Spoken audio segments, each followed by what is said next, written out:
Hello, my beautiful Geminis, and welcome to your March 2023 forecast. Now, this is for Gemini, Sun, Moon, or Rising. So I really encourage everyone to check out all three, just so you have a really complete and comprehensive look at the energies this month and what you might be expecting. Now, of course, take what resonates and leave what doesn't. If you're interested in a one-on-one reading, I have my links down below.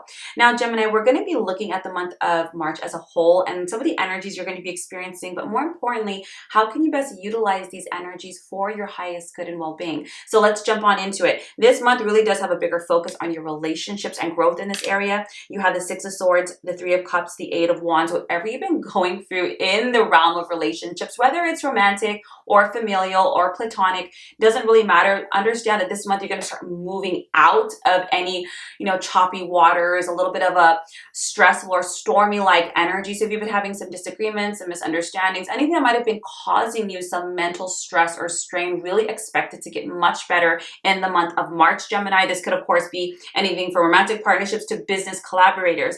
When you have that Six of Swords, really taking the time to get away, get clear with your mind, very think twice, speak once.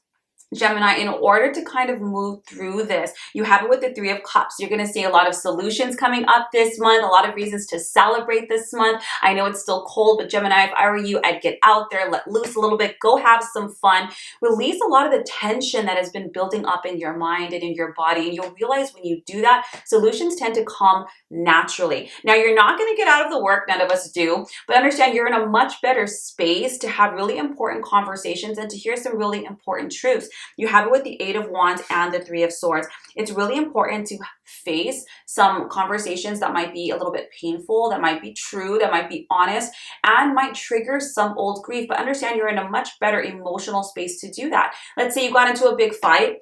Now you're kind of seeing, certain solutions, and now you have to have that conversation. Yeah, it's uncomfortable. It can be very emotional, especially for you, Gemini, because you need to recognize that some of the things that maybe are triggering you are older than this relationship. It might be your fears of rejection. It might be your fears of abandonment. It might be your fears of failure. Realize that some of the things that are stressing you out coming up are older than the situation itself. And sometimes when we recognize that, we can stop projecting it on the target that's happening right now. And that's that level of responsibility and accountability that we all must take when it comes to our mental and emotional well-being and growth. Now, these conversations are really important to get the energy moving again.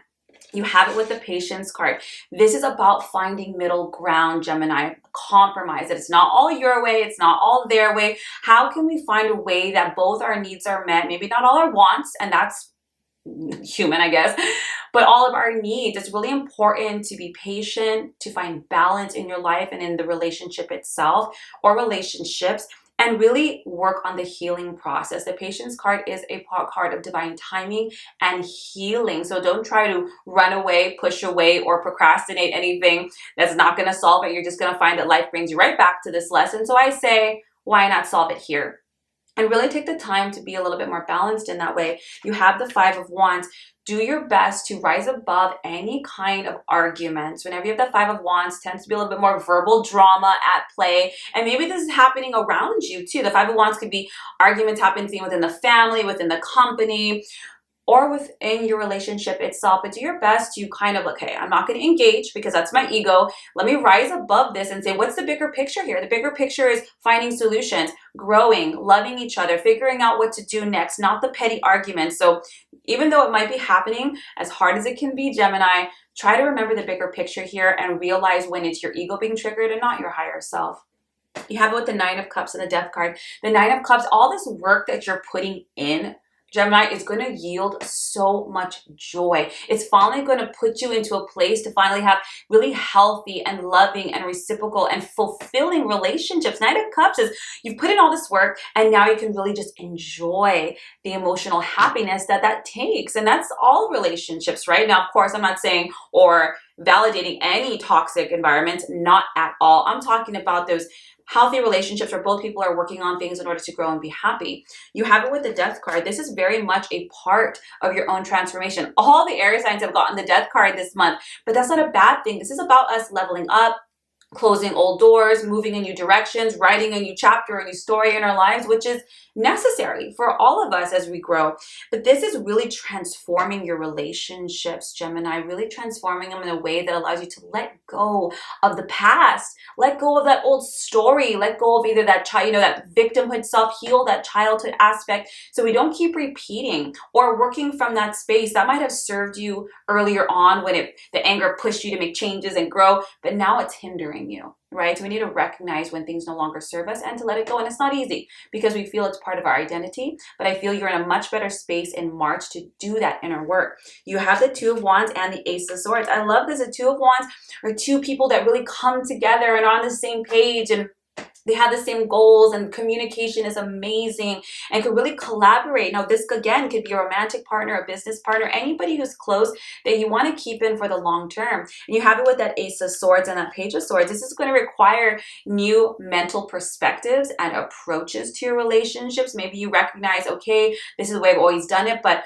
I have this new idea and I'm going to try doing it this way now, but hopefully this will yield better outcomes. Now, of course, with the Ace of Swords, the beginning is always a little rocky. It usually has to do with communication because it's new, right? It's a new style, it's a new approach. You might not be the best at it in the beginning, but everybody has a learning curve, Gemini, and you're no different.